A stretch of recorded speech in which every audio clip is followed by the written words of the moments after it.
आपण स्वागत करतो।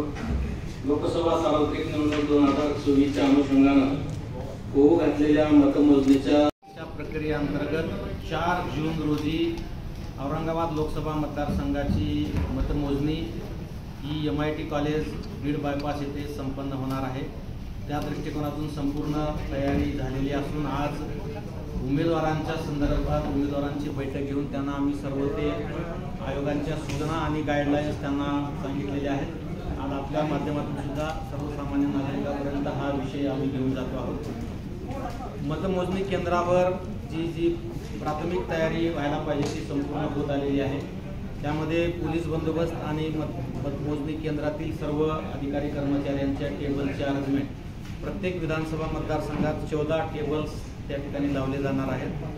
त्यासाठी जवळजवळ 990 अधिकारी कर्मचारी आम्हाला मतमोजणी केंद्रामध्ये प्रत्यक्ष मतमोजणीचं काम करण्यासाठी लागणार आहे। बाहेर मोठ्या प्रमाणामध्ये पोलीस बंदोबस्त त्या ठिकाणी लावण्यात येणार असून जवळजवळ 70 पोलीस अधिकारी DCP, ACP, PI, API या दर्जाचे 70 अधिकारी आणि 500 पेक्षा जास्त पोलीस कर्मचारी त्या ठिकाणी तैनात असणार आहेत। CRPF आणि स्टेट रिझर्व्ह पोलीस 30 अधिकारी कर्मचारी त्या ठिकाणी बंदोबस्तासाठी राहणार आहेत। उमेदवारांना काउंटिंग एजंट नेमण्यासंदर्भातली कालमर्यादा आहे ती त्यांना सांगितलेली आहे। नमुना 18 हा भरून त्यांना 2 प्रतीमध्ये द्यायला पाहिजे, फोटोसहित त्यांनी ते अर्ज द्यावेत विहित कालावधीमध्ये। म्हणजे उमेदवारांना त्यांच्या मतमोजणीसाठी जो एजंट नियुक्त करायचा आहे ते त्यांना त्या ठिकाणी नियुक्त करता येणार आहे। ही सर्व सूचना आम्ही निर्गमित केलेली आहे। मतमोजणीला सुरुवात पोस्टल बॅलेट पेपरच्या मतमोजणीने त्या ठिकाणी सुरुवात होणार आहे। मतमोजणीसाठी 2 सन्मान्य ऑब्झर्व्हरची नियुक्ती भारत निवडणूक आयोगाने केलेली आहे।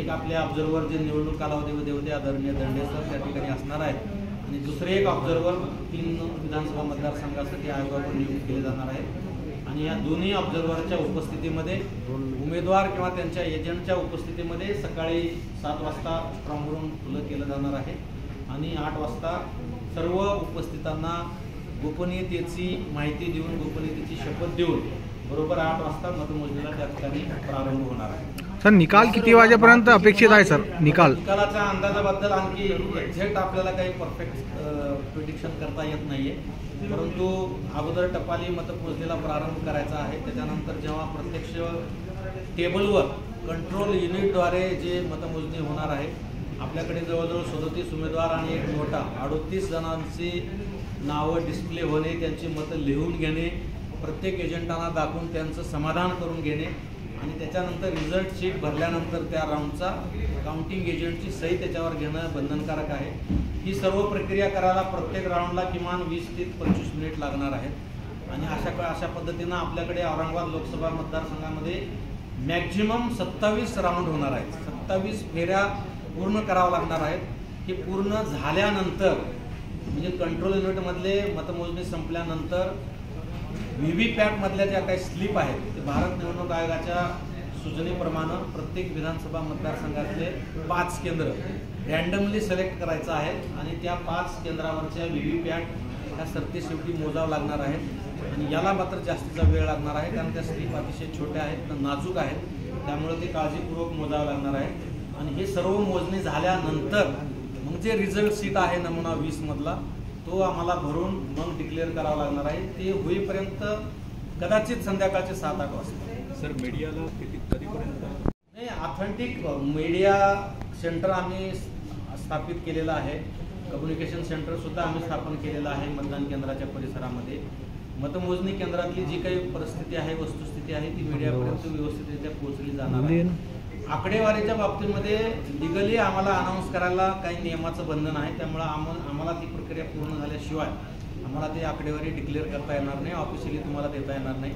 परंतु त्या ठिकाणी आपण असणार आहेत, आपला जो नोडल अधिकारी असणार आहे ते नोडल अधिकारी तुम्हाला काउंटिंग हॉलमध्ये घेऊन येणार आहे टप्प्याटप्प्यानं आणि त्या ठिकाणी आल्यानंतर तुम्हाला ती माहिती त्या ठिकाणी। सर, रस्ता कोणता बंद राहणार आहे? रस्ता वाहतूक बदल वाहतुकीसाठी पोलीस अधिकाऱ्यांसोबत आज आमची चर्चा झालेली आहे।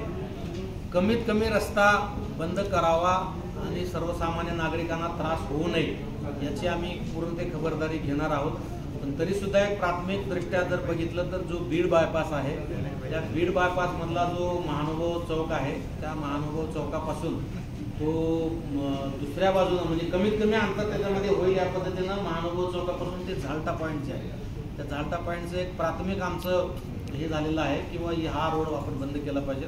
पण तरी सुद्धा उद्या पोलीस अधिकारी आणि आमचे अधिकारी जाऊन प्रत्यक्ष पाहणी करणार आहेत. त्याच्यामध्ये कमीत कमी अंतर कसं बंद ठेवता येईल आणि नागरिकांचा कुठल्याही प्रकारचं गैरसोय होणार नाही या पद्धतीने आम्ही ते बंद करणार आहोत. शहरात पोलीस बंदोबस्त 4 जूनला शक्यतो बीड बायपासनं प्रवास करणे टाळावा असं मी विनंती औरंगाबादकरांना करतो. शहरात पोलीस बंदोबस्त असणार आहे का?